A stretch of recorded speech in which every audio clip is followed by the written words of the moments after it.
Welcome back to Golf Life, brought to you by Edwin Watts Golf, America's most trusted golf retailer. Call us, stop by your local shop, or visit edwinwattsgolf.com. Behind me is the Pinehurst Golf Academy.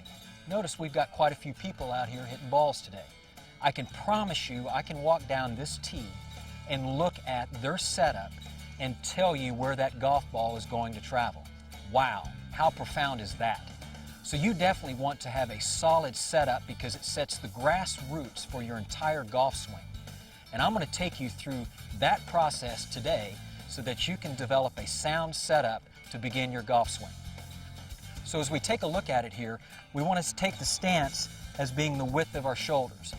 As I've got my arms out in front of me here, now from this position, I've got my knees locked and I've created an imaginary L, as you can see. Now I'm going to drop my arms down and I've still maintained that L. My knees are locked. Now I'm going to tilt from my hips to where the club's about 15 inches above the ground. Notice how my back has stayed relatively straight.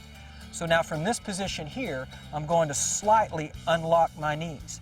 And now I'm going to, from this position here, unhinge my wrist. So what this allows me to do, it creates a three-point stance.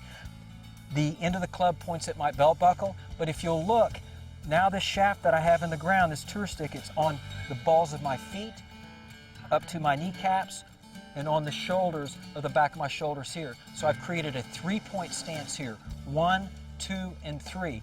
Now what happens is if you stand too far away from the golf ball, I'm going to have too much bend, so now all of a sudden my shoulders are out of sequence in the three-point stance. Or if I have too much bend in my knees, now my kneecaps are on this side of the line and we want to keep the kneecaps here. Now that you've got your setup in place, we've got to talk about ball position. When we set up to it, I've got my ball position trainer right here. My lead foot always stays in a stagnant position here. And if you'll notice here, I've got S, M, and L for short irons, middle irons, and long irons, or long clubs from a ball position standpoint. I've got a 5-iron here, and when I set up to it, all I do is put my right foot on the M, and my ball position is in a perfect position for me.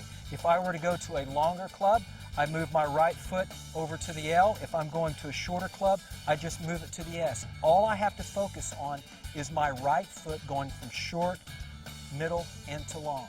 So as I set up to it, now I'm ready to go. You've got your pre-swing setup, you've got your ball position, and you're on your way to better golf. To see more golf tips from Shawn Humphries, visit ShawnHumphries.com.